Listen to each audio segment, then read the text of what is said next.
Hey, what's up? Zach here. And if you've been paying attention to the NBA at all, certainly you'll have heard that Anthony Davis is out for 4 weeks minimum with a midfoot sprain. But what you may not know is that a midfoot sprain can actually be pretty damaging in the long term, and at times can be worse than a broken foot or ankle.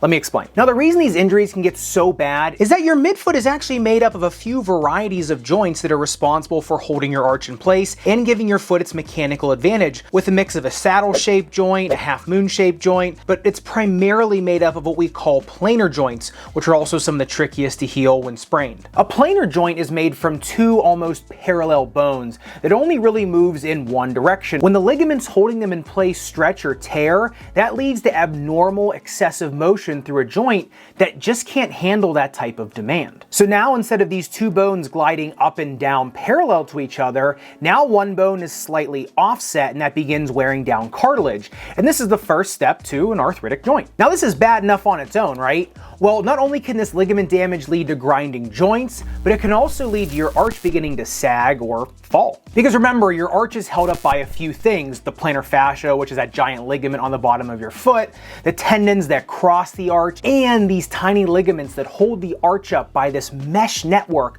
of these tightly bound joints. But when a midfoot ligament is damaged, that joint now can't sustain itself when all your body weight is coming down on it, and that leads to deformity, usually in the form of a sagging arch, just like when you step on a cardboard box and the fibers give out, leaving a divot behind. But the biggest issue arising from midfoot sprains is actually the damage it does to what we call your proprioceptors, or the nerve endings around that ligament once the ligament is damaged. Because even just in everyday life and everyday walking, there's another mesh network going on in your foot of nerve endings, which is constantly taking in data from every step you take and feeding it up to your brain, letting your brain know where your body is in space.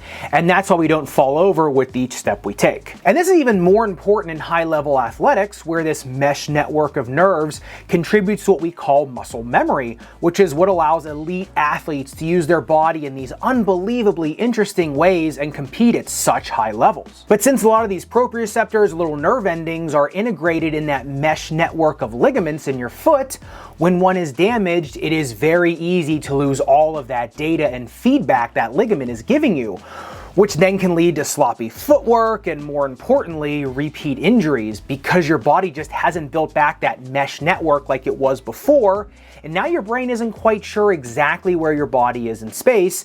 And that's why a lot of times you hear the term chronic ankle sprain, because no matter how good of an athlete you are or how strong you are, if you haven't let those nerves heal and rehab them, there's just no way to get that information up back to your brain to keep your body stable. And this, more than anything, is why you see pro athletes spend a ton of time with a physical therapist after these sprain type injuries to get their body moving again. It's not just strengthening, but it's also recreating those pathways up to the brain. And this is all versus just a broken bone, which usually, as long as you just get off of it and let it heal, the bone kind of does all the work for you and knits back together, barring any other medical complications or issues you may have. And so in Anthony Davis's case, it does appear that this is a grade 1 or 2 midfoot sprain, which means a grade 1 is basically just a stretched ligament, a grade 2 is a partially torn ligament, and obviously grade 3 is completely torn. And for grade 1 or 2, the best treatment is usually just letting the foot rest and let those ligaments heal and allow those nerves to reestablish their connections,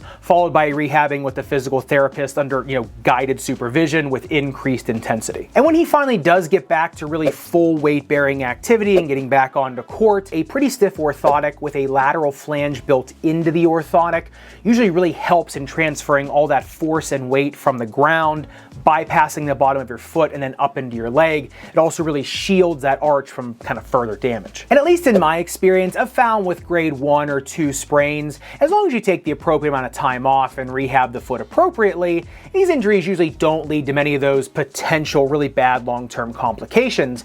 However, with a grade 3 sprain, especially in the midfoot, that's usually where I am seeing people have long-term issues, such as needing to have surgery, extended recovery time, or even just having to discontinue athletics. But even in those grade 3 sprain patients, it's usually the people that do not spend enough time off their foot and those ligaments are not allowed to heal, and then all of a sudden when they start putting body weight on it, the foot starts to sag. So even in the grade 3 sprains, usually if you give it enough time and treat it appropriately, they will still heal, given a quick diagnosis and appropriate treatment. And of course, Anthony Davis isn't the only NBA player by a long shot to be suffering from significant foot trauma this year. So if you want to see what's going on with Zion Williamson and his chronic foot injuries, make sure you click in this video up above and subscribe down below. Respect your rubber and foam and nerve endings. I'll see you in the next video.